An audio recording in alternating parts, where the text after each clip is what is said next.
জি বাবা, তোমার কেমন লাগছে বলো? আলহামদুলিল্লাহ, ভালো লাগছে। এই তোমার কি তো, বেশি কষ্ট হয়েছে?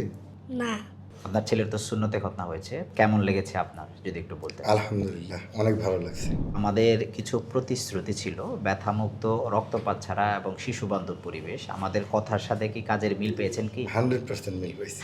বিশেষ করে আমি ক্যাপ পরানোটাই আমি অনেক সেফলি মনে করতেছি যে বাচ্চার জন্য নিরাপদ।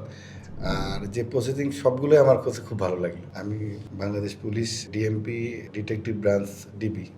ডিবিতে আছেন আপনাদের মতো যারা এরকম ডিবি অফিসার আছে, পুলিশ বাহিনী আছে বা আদার্স যারা আছে, তাদের ছেলেকে খতনা করানো নিয়ে একটু চিন্তিত থাকে বেশি।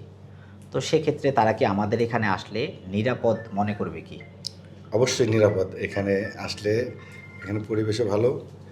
সব মিলে আমার কাছে অনেক ভালো লাগছে যে এখানে আসলে পরে মোটামুটি আমার বাচ্চার করাইলাম। আপনারা আপনার বাচ্চার ব্যথামুক্তভাবে সুন্নতে খাতনা করাইতে পারবেন, অনেক ভালো।